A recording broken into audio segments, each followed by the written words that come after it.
বাংলার কৃষক দল সহ সকল অঙ্গ সংগঠনের নেতৃবৃন্দ, আসসালামু আলাইকুম। আজকের এই মহাসমাবেশ প্রমাণ করে যে মুন্সিগঞ্জ জেলা বিএনপির ঘাঁটি ছিল, আছে, ইনশাআল্লাহ থাকবে।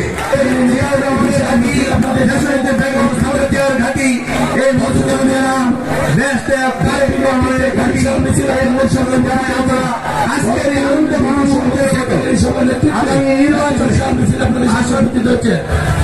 আগামী নির্বাচনে এই মুন্সিগঞ্জের 3টি আসন একত্রিত করা ধানের প্রার্থীকে বিজয়ী করে জননেতা তারেক রহমানের হাতে তুলে দেব এই প্রত্যাশা করছি।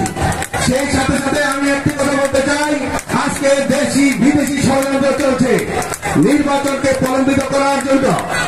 আমরা মুন্সিগঞ্জ জেলার সকল নেতৃবৃন্দ কর্মী একত্রিত হয়ে ইনশাআল্লাহ সেই মুন্সিগঞ্জ থেকে আমরা যদি কোন রকম তাল বাহানা করা হয় নির্বাচন দিতে, তাহলে আমরা এই সরকারকে প্রতিহত করব এবং জাতীয় সংসদ নির্বাচনের বাইরে কোন নির্বাচন নয়, এই প্রত্যাশায় সবাই ঐক্যবদ্ধ ভাবে আগাম আন্দোলন সংগ্রাম এবং ভোটের রাজনীতির সালাম জানিয়ে আমি আমার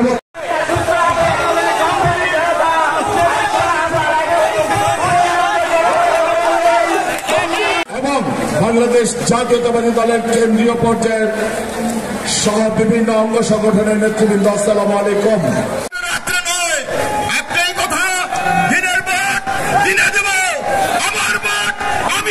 নেতৃবৃন্দ, আজকে এই সমাবেশের সম্মানিত সভাপতি,